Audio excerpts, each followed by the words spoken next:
Galera, beleza? Bom dia, tudo bem com vocês? Espero que estejam todos bem. Gente, então, a aula de hoje, a gente vai continuar falando sobre Platão, né? Platão, ele é um dos melhores filósofos que a gente vai ter e vai ser a base, basicamente, de todos os outros filósofos que vão vir posteriormente a eles. Então, o que a gente tem que começar a entender é que é o seguinte, né? A gente está estudando filosofia grega e a gente vai ver que, basicamente, a filosofia grega, né, ela é formadora dos outros filósofos que vão vir posteriormente a ele. Hugo, mas isso parece um pouco história. Não, não é história, né? É tipo influência, né? Se alguém que veio antes de você, de certo modo, você vai ser influenciado por essa pessoa de algum modo, né? Como assim, Hugo? Tipo, o seu pai, a sua mãe, né? Vão ser pessoas que vão influenciar você de certo modo. Por quê? Porque eles te formaram, eles te ensinaram muitas coisas, né? Todas as pessoas que nos ensinam, que passam pela nossa vida, sempre nos influenciam, né? E o Platão, Sócrates e Aristóteles são esses tipos de filósofos, são esses tipos de pessoas, né? Que sempre estão influenciando outros filósofos. Então, por isso que eles são sempre tão importantes da gente falar e a gente basicamente tem capítulos para falar sobre eles, beleza? Eles têm um nome chamado tipo Trindade Sagrada da Filosofia, porque são sempre os filósofos que vão marcar, né, questões interessantes, né, e que vão influenciar outras formas de pensar, né, outras formas da gente entender o mundo, mas sempre a partir de uma mesma base, tá? E a gente sempre vai achar, mesmo lá hoje em dia, a gente sempre vai achar filósofos que tem alguma coisa ali de Platão, que tem alguma coisa ali de Sócrates ou de Aristóteles. Gente, então hoje, o que eu vou falar? Hoje eu vou falar sobre uma coisa chamada de alegoria da caverna, tá? Essa alegoria da caverna, ela é ótima, ela é maravilhosa. Por quê? Né? O Platão, quando fala sobre a alegoria da caverna, ele fala que é essa alegoria da caverna? A alegoria da caverna, né, é uma história que ele cria para explicar para as pessoas como funciona um processo de conhecimento na nossa vida. E olha, essa alegoria da caverna, ela é vista até hoje e ela é deslumbrante porque ela é de uma didática muito boa e a gente vai observar isso e a gente vai ver o quanto ela é realmente importante na nossa vida. Beleza? Então, o primeiro passo dessa aula, eu quero que vocês façam o seguinte: já que vocês estão aqui no ambiente virtual, tem a imagem 1, vocês vão baixar a imagem 1 para acompanhar essa aula, que vai ser justamente a imagem da representação da alegoria da caverna, tá? A alegoria da caverna começa assim, gente, né? Imagina um grupo de prisioneiros. Os prisioneiros, eles eram colocados nas cavernas, lá na Grécia Antiga. E essa era o tipo de prisão. É uma prisão comum, se a gente pensar nos dias até hoje, né? Que boa parte das pessoas que estão presas vivem numa caverna. Os presídios. Só que na época não tinha presídio, você tinha cavernas. Mas o que acontecia? Essas pessoas eram jogadas lá na caverna, colocadas lá.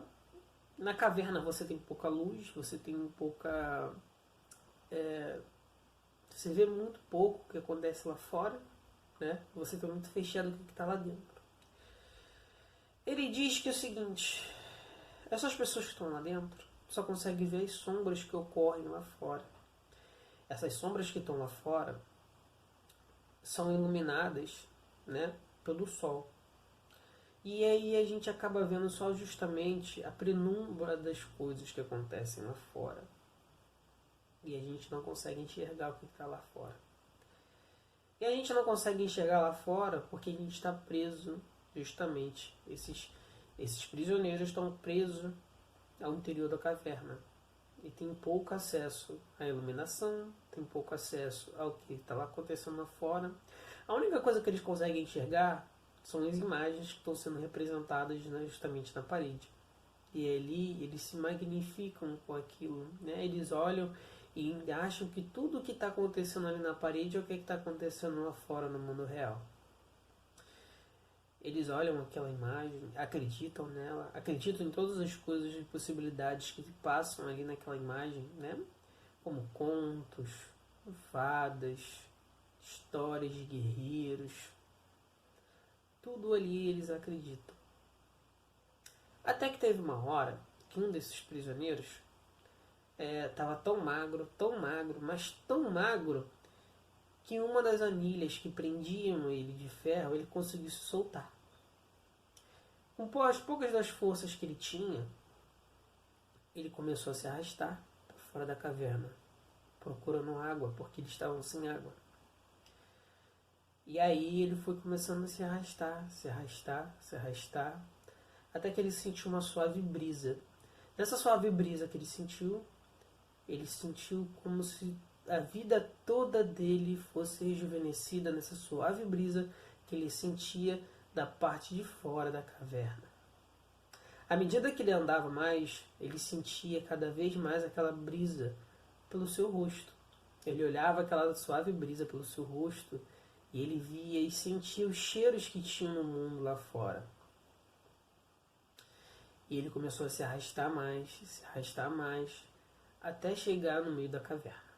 Quando ele chega no meio da caverna, ele começa a olhar umas luzes diferentes. Muito tempo que ele não enxergava direito, muito tempo que ele não olhava a luz do sol direito. Muitas das coisas que ele enxergava ele não conseguia entender. E ele ficava confuso. Até que ele começou a se arrastar mais. Se arrastar mais. E ele começou a ouvir o som de pessoas, coisas que antes ele não ouvia. Ele começou a ouvir, as pessoas falando sobre outras coisas, sobre Sócrates, sobre Platão, sobre o mundo lá fora, sobre a chuva que caía, ou o vento que soprava. Então, à medida que ele andava para o lado de fora da caverna, ele sentia como se o mundo se transformasse sobre o seu olhar à frente, que o seu conhecimento que ele tinha de dentro da caverna agora não mais era o mesmo, mas que simplesmente você tinha um novo mundo que poderia surgir lá fora, de oportunidades que ele sequer poderia imaginar no interior da caverna. E quanto mais ele se arrastava para perto da saída da caverna, ele começava a olhar esse mundo de uma outra forma. De uma forma diferente, de uma forma onde a liberdade está no seu conhecimento. No que você consegue ver, no que você consegue enxergar, no que você consegue tocar, no que você consegue experimentar. E quando ele sai pela caverna, ele entende que o longo processo que ele viveu do interior da caverna até a parte de fora da caverna, foi o que levou ele justamente a conhecer esse novo mundo, essa nova possibilidade que ele tinha de se conhecer. E é nesse momento que ele entende que ele é uma pessoa livre. Ele é uma pessoa livre porque ao longo desse processo da caverna, ele construiu um vasto conhecimento. E que a vida que ele vivia na caverna era simplesmente uma vida de mentiras. Uma vida de nada. Porque o que se passava dentro da caverna era simplesmente qualquer uma representação, qualquer coisa que as pessoas diziam do lado de fora. E é nesse momento que ele se torna um ser livre. Gente, então o que eu acabei de dizer para vocês é justamente essa alegoria da caverna. E aí, se a gente acompanhar ela justamente pela imagem que eu passei para vocês, fica muito mais didático, beleza? Então, olha só. A gente acompanhando a imagem 1, a gente vai ver que existe lá o pessoal lá no fundo da caverna e está lá escrito senso comum. Senso comum é o que todo mundo pensa, é o que todo mundo entende as coisas, E a gente sabe que esse entendimento sobre as coisas é comum a todos, mas também pode ser enganoso, Porque a gente é orientado pelo pensamento dos outros. Isso é o senso comum. É acreditar no que todo mundo acredita e deixar seu pensamento ser orientado pelos outros. Quando você começa a caminhar para o lado de fora da caverna, você começa a ver as coisas de uma forma um pouco mais diferente, Você vai tendo as ideias pré-fabricadas. Então você ver que as ideias que você está tendo no interior da caverna, elas são fabricadas por alguém. Certo? Para quê? Para que você acredite naquilo dali, para que você viva numa coisa chamada de alienação, e essa alienação faz parte do senso comum. E à medida que você começa a andar, você vê as pessoas justamente que fizeram essas ideias, que construíram essas ideias para você. Só que à medida que você vai caminhando nessa caverna, você começa a observar que essas ideias que as pessoas construíram não é o mundo real. Não é a realidade na qual a gente vive e qual a gente existe. certo? A gente vai começando a caminhar e vai começando ao longo dessa caminhada, como se fosse a própria caminhada da vida, desenvolvendo conhecimento, desenvolvendo a sabedoria, o nosso próprio senso crítico de entender o mundo. É no senso crítico que a gente vai encontrar a nossa razão, né? A razão lógica do homem, a razão filosófica, vai passar justamente pelo nosso entendimento, pelo conhecimento e pela sabedoria humana. E é nesse momento que a gente vai se encontrar livre, que a gente vai estar saindo da caverna, que a gente entendeu o mundo, viu as nossas ideias que eram fabricadas por pessoas, que a gente viveu em um período alienado, e só através da racionalidade, da lógica e do pensamento livre humano que a gente encontra a nossa própria liberdade e o nosso próprio sentido de existência humana. Beleza? E aí a gente se torna livre e quando a gente está lá de fora da caverna. Beleza? A gente tem uma segunda charge, né, que eu coloquei para vocês, que é uma charge do Turma da Mônica, que também é bem legal, né, um GIF, que ele tá lá assim, ora, isso é só uma sombra, falando para as outras pessoas. Por quê? Ele já foi lá de fora da caverna, né? Aí falando, vocês deveriam admirar a dona dela, o que tem lá fora, né? Aí ele, os caras anciões, as pessoas que estão vivendo ali no senso comum, né? Tá falando, você que está enganado, a vida está ali nas sombras. Beleza?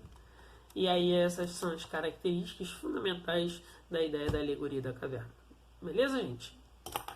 Espero que tenham todo mundo entendido e tenham apreciado essa linda história pedagógica e essa linda história também que exemplifica muito bem esse entendimento do desenvolvimento lógico e racional do conhecimento que leva o ser humano ao seu sentido de liberdade. Beleza? Forte abraço para vocês.